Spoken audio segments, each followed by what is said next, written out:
एक गांव में पुट्ठा नाम का बेहद आलसी और कामचोर व्यक्ति रहा करता था। उसके आलसीपन के कारण गांव के सभी लोग उससे बेहद परेशान थे। वह सारा दिन पड़े पड़े बस ऊंचे ऊंचे सपने देखा करता था। आज भी वो एक खेत में एक पेड़ के नीचे आंखें बंद करके लेटा हुआ था कि तभी खेत के मालिक चौधरी की आवाज उसके कानों में टकराई। यहाँ क्या कर रहा है पुट्ठा? तुझे मैंने यहाँ काम पर रखा है या आराम करने के लिए है? कौन है भाई जिसने मुझे सपनों से जगा दिया? अरे अपनी सोई हुई आंखें फाड़ कर तो देख, मैं हूँ इस खेत का मालिक। अरे आप हैं चौधरी जी? ये क्या, अभी अभी तो आकर लेटा हूँ चौधरी जी। क्या आपके खेत में काम करके कुछ देर आराम भी नहीं कर सकते? पिछले 3 घंटों से तुझे इसी पेड़ के नीचे लेटा देख रहा हूँ। बाकी सब लोग मेहनत से फसल काटने में जुटे हुए हैं और तू तो यहाँ पर ऐसे आराम कर रहा है जैसे कि तू इस खेत का मालिक हो। चिंता मत कीजिए चौधरी साहब, एक दिन वो भी आएगा जब मैं तुम्हारे जैसे न जाने कितने खेतों का मालिक बनूंगा। दरअसल बात यह है कि ये छोटे मोटे काम मेरे लिए नहीं बने हैं, मैं कुछ बहुत बड़ा करने के लिए बना हूँ। हाँ, मैं तो तुझे धक्के देकर उसी दिन निकाल देता जिस दिन मैंने तुझे काम पर रखा था, मगर क्या करूं, तेरी पत्नी के आंसू देखकर मैं पिघल गया। लेकिन अब मैं और ज्यादा तुझे बर्दाश्त नहीं कर सकता। मैं यहाँ पर मजदूरों को काम करने की तनख्वाह देता हूँ, आराम करने की तनख्वाह नहीं देता। ठीक है, अगर आप मुझे काम पर नहीं रखना चाहते तो मुझे कोई फर्क नहीं पड़ता, लेकिन 10 दिन जो मैंने जी तोड़ करके मेहनत की है उसके पैसे तो मुझे दे दो। तेरा दिमाग तो ठीक है पुट्ठा, पिछले 10 दिनों में तूने 12 घंटों में 12 मिनट भी काम नहीं किया। किस बात के पैसे? देखो चौधरी, किसी गरीब को दबाना अच्छी बात नहीं होती। अरे आपने फिल्मों में नहीं देखा क्या, जब भी कोई अमीर आदमी किसी व्यक्ति को उसकी तनख्वाह नहीं देता था तो वो गरीब डाकू बन जाता था। भाई पुट्ठा की बात सुनकर चौधरी हंसने लगा। डाकू बनने के लिए भी बहुत मेहनत लगती है पुट्ठा, पता है तुझे? बंदूक उठानी पड़ती है, घुड़सवारी करनी पड़ती है। तुझसे तो वो भी नहीं होगा। इससे पहले कि मैं तुझे धक्के देकर यहाँ से निकाल दूं, सीधी तरह से यहाँ से मेरी आंखों के सामने से दूर हो जा। चौधरी का गुस्सा देखकर पुट्ठा डर गया और चुपचाप अपने घर चला गया।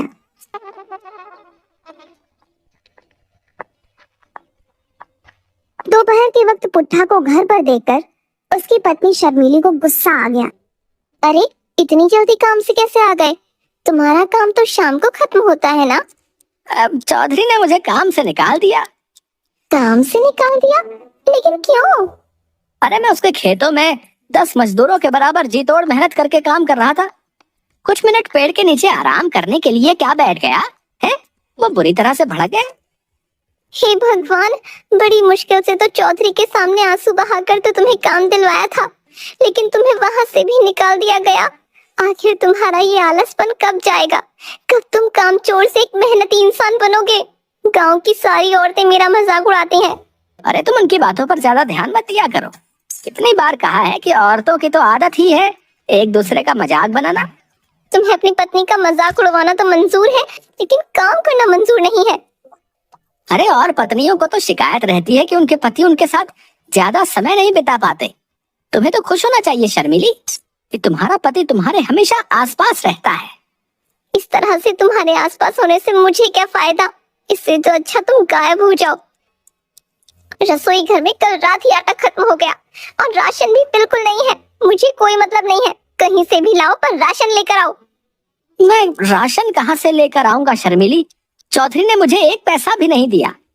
पैसे काम करने के दिए जाते हैं, आराम करने के लिए नहीं दिए जाते। जो भी हो, मैं तुम्हें काम पर लगवाते लगवाते तंग आ चुकी हूँ। जाओ किसी से उधार मांग कर लाओ या डाका डाल कर लाओ, लेकिन आज तुम्हें महीने भर का राशन लेकर आना है। उसके बाद तुम महीने भर आराम से चाहे तो सोते रहना, मैं तुमसे कुछ नहीं बोलूंगी। और सुनो, राशन लिए बगैर घर में घुस मत जाना। इतना कहकर शर्मिली ने वहां रखा चाकू गुस्से से उठा लिया। ये क्या कह रही हो शर्मिली? मैं तुम्हारा पति हूँ, क्या तुम मुझे मारकर विधवा बनोगी? इससे तो अच्छा मैं विधवा ही सही रहूंगी। कम से कम मुझे सुकून तो होगा कि मैं विधवा हूँ, मेरा पति मर चुका है। शर्मिली का गुस्सा देख पुट्ठा तुरंत बाहर आ गया और बड़बड़ाते हुए बोला, हे भगवान, बच गया आज। ये शर्मिली को आज क्या हो गया? आज तो मेरी खैर नहीं। आज तो शर्मिली ने साक्षात काली का रूप ले लिया। लेकिन मैं राशन कहाँ से लेकर आऊंगा? गांव के हर व्यक्ति से तो मैं उधार मांग चुका हूँ। कोई तरकीब तो निकालनी पड़ेगी, नहीं तो आज शर्मिली मुझे नहीं छोड़ेगी। हाँ हाँ। तभी शर्मिली अंदर से चीख कर बोली, बाहर खड़े मत रहो, महीने भर का राशन लेकर आओ। जाता हूँ। पुट्ठा तेजी से बाजार की ओर चल दिया।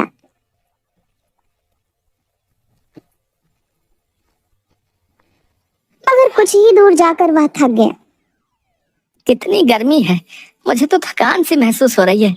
एक काम करता हूँ, किसी पेड़ की छाया में बैठकर थोड़ा आराम कर लेता हूँ।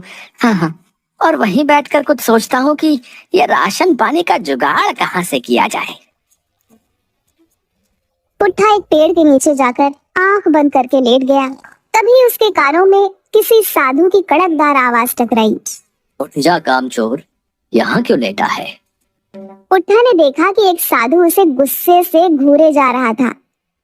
अब तुम्हें मेरे यहाँ आराम करने से क्या दिक्कत होने लगी साधु जी? है? मुझे परेशान मत करो। अच्छा खासा मैं सपनों की दुनिया में खोया हुआ था। जिस पेड़ के नीचे तू सपने देख रहा है वो पेड़ मेरा है। क्यों? इस पेड़ पर तुम्हारा नाम लिखा है क्या? है? इस समय मैं इस पेड़ के नीचे बैठकर तपस्या करता हूँ।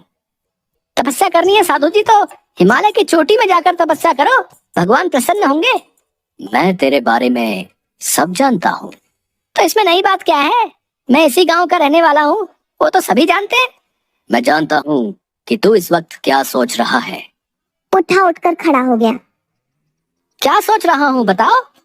तू सोच रहा है कि तू महीने भर का राशन कहाँ से लेकर आएगा और कैसे लेकर आएगा। अरे आप तो वाकई बहुत पहुंचे हुए साधु हैं, लेकिन इससे मुझे क्या घंटा फर्क पड़ता है? अरे मन की बात है तो बहुत से साधु बता देते हैं, पर मदद कोई नहीं करता। पुट्ठा की बात सुनकर साधु मुस्कुराते हुए बोला, अगर मैं तेरी मदद करूंगा तो क्या तू मेहनती बनेगा? जब तुम मेरी मदद करके मुझे धन दौलत दे दोगे तो मुझे मेहनती बनने की क्या जरूरत है? लेकिन वो सब बातें बात की हैं, तुम मेरी मदद कैसे कर सकते हो? पुट्ठा की बात सुनकर साधु ने अपना हाथ हवा में घुमाया कि अचानक एक मिर्गी साधु के हाथ में आ गई। अरे साधु जी, आप तो जादूगर भी मालूम होते हो। ये जादू नहीं मूर्ख, सिद्धि है। तुझ जैसा आम इंसान नहीं समझेगा। अब मेरी बात को ध्यान से सुन। इस मुर्गी को अपने घर ले जा। क्या साधु जी? है? इस मुर्गी का भला मैं अचार डालूंगा? अरे मैं और मेरी पत्नी तो शाकाहारी हैं। मूर्ख व्यक्ति, पहले मेरी बात तो पूरी सुन। ये मुर्गी रोज एक अंडा देगी। समझ गया साधु महाराज, आगे बोलने की जरूरत नहीं है। और मैं उस अंडे को बाजार में बेच दूं? मूर्ख, ये तुझे रोज सोने का अंडा देगी। तू उस सोने के अंडे को रोज बाजार में बेच आना। धीरे धीरे करके तू अमीर हो जाएगा और तेरे सारे सपने पूरे हो जाएंगे। अब इसमें तो बहुत वक्त लग जाएगा साधु जी। मैं रोज रोज करके इसका अंडा देने का इंतजार नहीं कर सकता। मुझे आप ऐसी मुर्गी दे दीजिए जो एक बार में ही ढेर सारे सोने के अंडे दे दे, और फिर ये मुर्गी तो कल से अंडा देगी। मुझे तो अभी महीने भर का राशन लाना है। साधु ने क्रोधित होकर अपना हाथ दोबारा हवा में लहराया और मुर्गी गायब हो गई। तू सिर्फ कामचोर ही नहीं बल्कि मूर्ख भी है। अब जो भी हो साधु जी, मुझे तो तुरंत अमीर बनना है। साधु ने अपना हाथ फिर से लहराया कि तभी उसके हाथों में एक कुल्हाड़ी आ गई। ये ले, इस कुल्हाड़ी को अपने साथ लेकर जा। इस कुल्हाड़ी की खासियत ये है कि तू इस कुल्हाड़ी को जिस पेड़ पर भी चलाएगा, ये कुल्हाड़ी उस पेड़ को अपने आप काट देगी और तू उन लकड़ियों को बाजार में बेच आना। ये कैसी बातें कर रहे हैं साधु जी? हैं? कुल्हाड़ी ही देनी थी तो सोने की देते। अब आप ही बताइए, लकड़ियां बेचने तो मुझे बाजार जाना पड़ेगा ना, उसमें मेहनत लगेगी, वो मैं नहीं कर सकता। पुट्ठा की बात सुनकर साधु बुरी तरीके से झुंझला गया। तो फिर तुझे क्या चाहिए? साधु की बात सुनकर पुट्ठा बहुत ही गहरी सोच में डूबते हुए बोला, फिलहाल तो मुझे आपके पास जितने भी पैसे हो वो मुझे दे दीजिए, ताकि मैं महीने भर का राशन भरवा लूं। पुट्ठा की बात सुनकर साधु ने एक नोट निकालकर पुट्ठा को थमा दिया। ये ले। ये तो सिर्फ 50 रुपए है। इससे महीने भर का राशन तो क्या, आज का भी राशन नहीं आ पाएगा। आपको पता भी है महंगाई कितनी हो गई है? कहाँ तो आप सोने का अंडा देने वाली मुर्गी मुझे दे रहे थे, और आपकी अपनी जेब से निकला क्या, सिर्फ 50 रुपए? मूर्ख व्यक्ति, मैं अपने पास सिर्फ उतने ही पैसे रखता हूँ जितना मैं अपने पेट में अन्न ग्रहण कर सकूं। बाकी सिद्धि और मोह माया की बातें तेरे जैसा बेवकूफ क्या जाने। तेरा कुछ नहीं हो सकता। इतना कहकर साधु वहां से चला गया। चलो कम से कम 50 रुपए तो मिले। पुट्ठा 50 रुपए लेकर बाजार घूमने लगा।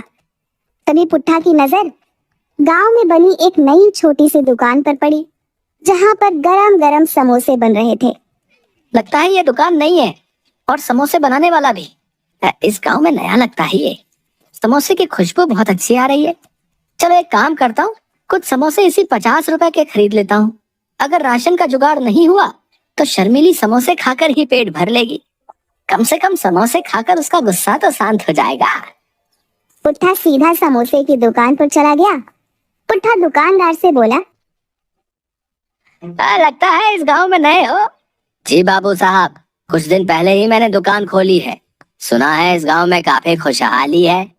हाँ हाँ वो तो है। वैसे एक समोसा कितने का दे रहे हो? 5 रुपए का एक समोसा है।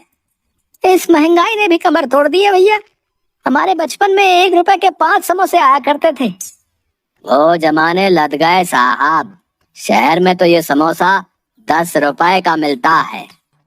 सही है, ये लो 50 रुपए। 10 समोसों का पैकेट बना देना। मैं कुछ देर बाद आपसे आकर ले लूंगा, ठीक है? ठीक है। पुट्ठा समोसे वाले को पैसे देकर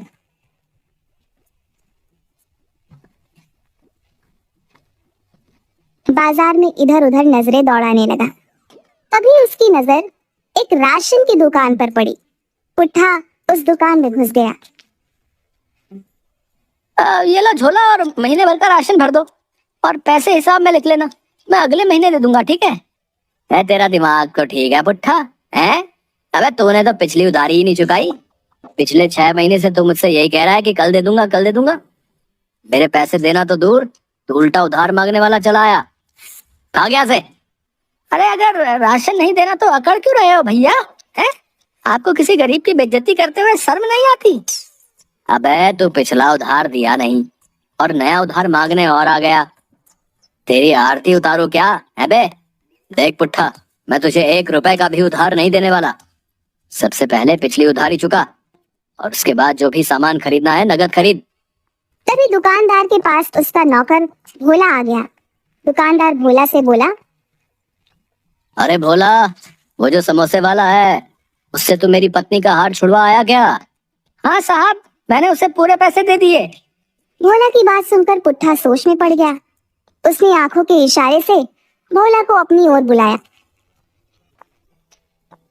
इतनी बड़ी राशन की दुकान का मालिक होकर इसने उस समोसे वाले को अपनी पत्नी का हार क्यों दे दिया? अरे वो समोसे वाला जो है ना, समोसे के साथ साथ ब्याज का भी काम करता है। मालिक को पैसों की जरूरत थी, तो उन्होंने अपनी पत्नी का हार समोसे वाले के यहाँ गिरवी रख दिया। आज पैसे देकर वो हार छुड़वा लिया। तभी पुट्ठा के दिमाग में एक विचार आया। बड़ा अकड़ रहा था ना, अभी तुझे बताता हूँ।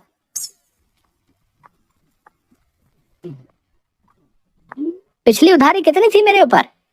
सब मिलाकर पूरे 5,000 रुपए। मैं जानता था तुम मुझे उधार नहीं दोगे, इसीलिए मैं अपनी पत्नी की अंगूठी चुपके से ले आया था, और मैंने उसे 10,000 रुपए में समोसे वाले के पास गिरवी रख दिया था। तुम एक काम करो, पूरे 5,000 रुपए का राशन मुझे दे दो, और अपने नौकर भोला को मेरे साथ समोसे वाले के यहाँ भेज दो। मैं समोसे वाले से पैसे दिलवा लूंगा। पुट्ठा की बात सुनकर दुकानदार सोच में पड़ गया। तेरी बीवी के पास सोने की अंगूठी कहाँ से आई बे? अरे मैं कामचोर हूँ, लेकिन मेरी बीवी अच्छे परिवार की है। उस बेचारी को तो पता भी नहीं है कि मैंने उसकी अंगूठी गिरवी रख दी है।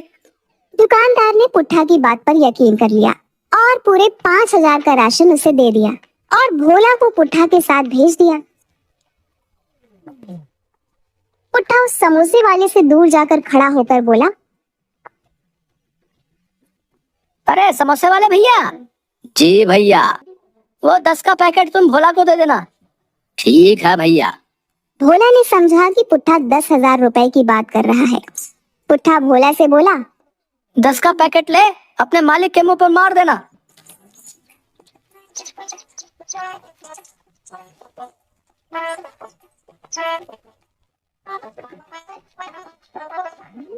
राशन देखकर शर्मीली हैरत में पड़ गई। ये महीने भर का राशन कहाँ से ले आए तुम? अरे तुमने तो कहा था चोरी करके लाओ या डाका डाल कर लाओ, कहीं से भी लाओ, तो मैं ले आया भाई। हे भगवान, उस वक्त मैं गुस्से में थी। तुमने कहीं वास्तव में चोरी तो नहीं की? अरे नहीं नहीं शर्मिली, इस बार मैंने अपना तेज दिमाग का इस्तेमाल किया है। अब देखना, कुछ ही दिनों में मैं तुम्हें रानी बना दूंगा, रानी। हाँ, पुट्ठा ने इतना कहा ही था कि तभी राशन वाला पुलिस लेकर वहां पहुंच गया और पुट्ठा की सारी करतूत पुट्ठा की पत्नी को बता दी।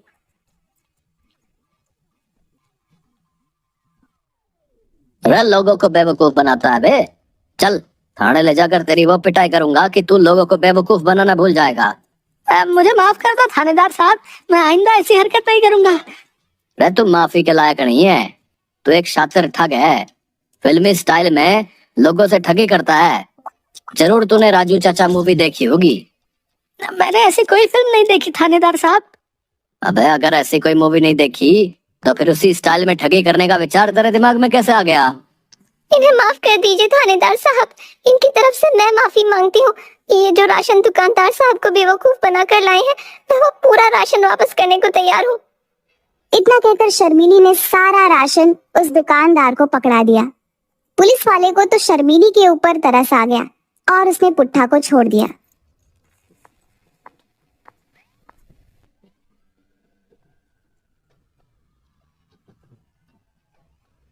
देखा तुमने, अब तो पुलिस भी हमारे दरवाजे पर आ गई।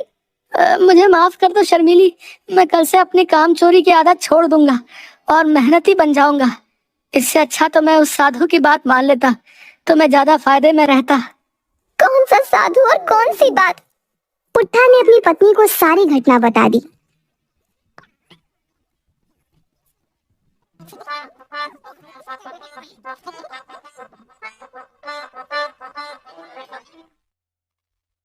साधु ने बिल्कुल सही कहा था, तुम वाकई एक बेवकूफ आदमी हो।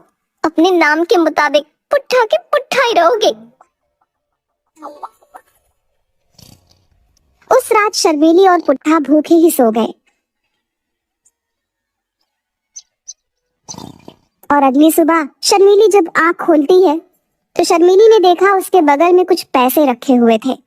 शर्मिली ने तुरंत अपने पति पुट्ठा को उठाया। ये पैसे कहाँ से आए? पैसों को देखकर पुट्ठा सोच में पड़ गया। तभी सामने वही साधु प्रकट होकर बोला, ये पैसे मैंने रखे हैं बेवकूफ, क्योंकि तूने मुझसे पैसे ही मांगे थे। चाहता तो मैं तुझे सोना चांदी भी दे सकता था, लेकिन उससे तू और कामचोर हो जाता। इन पैसों से अपने घर का महीने भर का राशन ले आना और इनमें से जो कुछ पैसे बचेंगे तो उन बचे हुए पैसों से कोई छोटा मोटा कारोबार कर लेना और मेहनत से पीछे मत हटना। मुझे माफ कर दीजिए साधु महाराज, मैं मेहनत से अब पीछे नहीं हटूंगा। हाँ।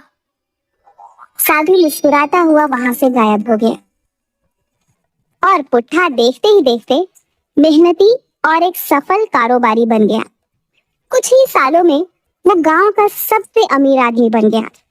आज पुट्ठा की गिनती सफल व्यापारियों में होती है